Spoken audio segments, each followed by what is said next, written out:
फिर हमें लिम्यू के ड्रीम को दिखाया जाता है। वो अपने बेबी के साथ खेल रही होती है, तभी र्यून उसके ड्रीम में पहुंच जाती है। र्यून कहती है कि तुम ड्रीम देख रही हो, इसे रियलिटी मानना बंद कर दो, तुम ड्रीम और रियलिटी में कंफ्यूज हो जाओगी। ये सुनकर लिम्यू दूसरे रूम में भाग जाती है। र्यून भी वहां पहुंच जाती है और उसे रियलिटी देखने के लिए कहती है। लिम्यू कहती है कि तुम अजीब बातें कर रही हो, तुम यहाँ से चली जाओ, लेकिन र्यून उसे बार बार समझाती रहती है। इधर जुनवुंग देखता है कि लिम्यू की सुसाइड परसेंटेज बढ़ रही है। वो घबरा जाता है, तभी उसकी नज़र टैबलेट्स पर पड़ती है। उसमें से कुछ टैबलेट्स लिम्यू ने खाई होती हैं। ये देखकर जुनून हॉस्पिटल में फ़ोन कर देता है और एम्बुलेंस उसे ले जाती है। वो लिम को फ़ोन करता है और उसे सारी बात बता देता है। लिम भागता हुआ ऑफिस में जाता है और ड्रीम रूम का दरवाजा तोड़कर अंदर आ जाता है। वो भी लिम्यू की इन्फॉर्मेशन भरता है और ड्रीम में पहुंच जाता है। वो र्यून से कहता है कि ये काम मुझे करने दो। र्यून कहती है कि हमारे पास ज़्यादा टाइम नहीं है, अगर हम जल्द ही ड्रीम से बाहर नहीं गए तो हमेशा के लिए यहीं फंस जाएंगे। र्यून लिम्यू से कहती है कि अगर ये सच में तुम्हारा बेबी है तो इसका नाम क्या है, बताओ। लिम्यू सोच में पड़ जाती है और र्यून कहती है कि तुम्हें इसका नाम नहीं पता क्योंकि इसका कोई नाम नहीं है, क्योंकि ये रियलिटी नहीं है। लिम कहता है कि मैम प्लीज़ ये काम मुझे करने दो। र्यून कहती है कि तुम जानते हो हमें ये काम जल्दी से जल्दी करना होगा, क्योंकि अगर लिम्यू को कुछ हुआ तो उसका रिश्ता इस बच्चे से हमेशा के लिए टूट जाएगा। ये सुनकर लिम्यू डर जाती है। वो कहती है कि क्या ये सच में ड्रीम है, तो वो दोनों हाँ में जवाब देते हैं। वो उन दोनों से कुछ टाइम मांगती है और बच्चे को देखती है। लिम उसके पास आ जाता है और उसे हिम्मत देता है। वो कहता है कि उसकी आफ्टर लाइफ में तुम्हें ये बच्चा ज़रूर मिलेगा।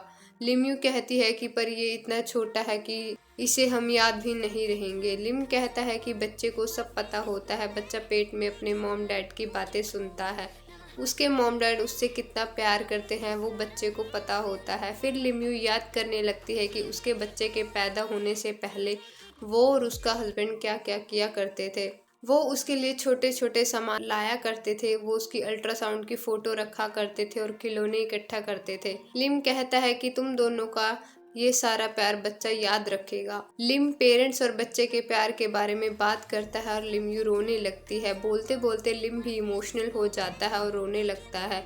लिम्यू बच्चे को गुड बाय करती है और इधर हॉस्पिटल में डॉक्टर उसका पॉइजन निकालते हैं और वो होश में आ जाती है। तभी र्यून और लिम भी हॉस्पिटल आ जाते हैं और जुनवुंग के काम की तारीफ करते हैं। जुनवुंग उनके गले लग जाता है और लिम्यू का हस्बैंड हॉस्पिटल आ जाता है। लिम्यू कहती है कि बेबी की डेथ के बाद मुझे लगा तुम्हें उसका दुख नहीं है और मैं भी तुम्हारी तरह स्ट्रांग बनकर दिखा रही थी, लेकिन मैं अंदर ही अंदर टूट रही थी और ऐसे हालात तक पहुंच गई। ये सुनकर उसका हस्बैंड उसे हिम्मत देता है और उसका हाथ पकड़ लेता है। इसके बाद वो दोनों बीच पर जाते हैं जहां लिम्यू अपने बेबी के शूज़ को बहा देती है।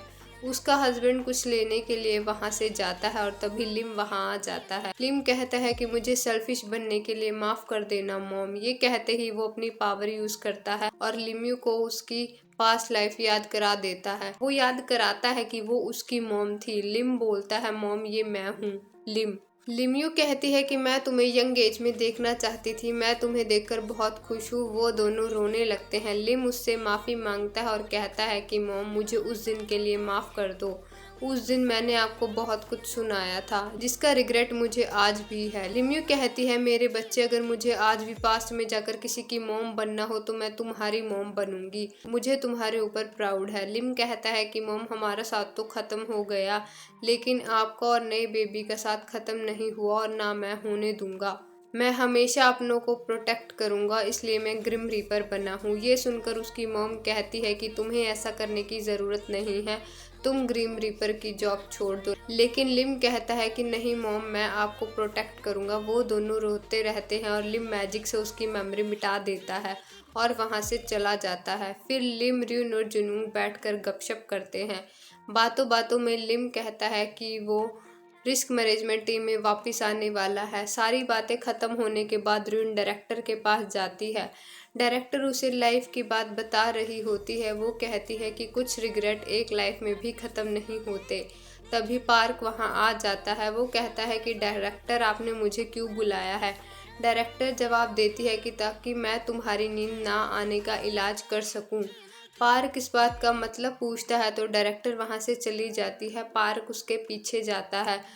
और कहता है कि आप र्यून से क्या कह रही थी, क्या मेरी नींद का इलाज भी उस बात में छुपा है। डायरेक्टर कहती है कि ये तुम्हारी लाइफ है, इसका जवाब तो तुम्हें ही ढूंढना होगा। इसके बाद पार्क लाइब्रेरी जाता है और अपनी पास्ट लाइफ की फाइल मांगता है। लाइब्रेरियन फाइल लेकर आता है और कहता है कि ये फाइल तो लॉक्ड है। वो बताता है कि डायरेक्टर ने इसे लॉक किया है और वो ही इसे देख सकती है। पार्क पूछता है कि क्या किसी और की फाइल भी लॉक्ड है, तो लाइब्रेरियन चेक करता है और बताता है कि मिस र्यून की फाइल भी लॉक्ड है और एपिसोड खत्म हो जाता है।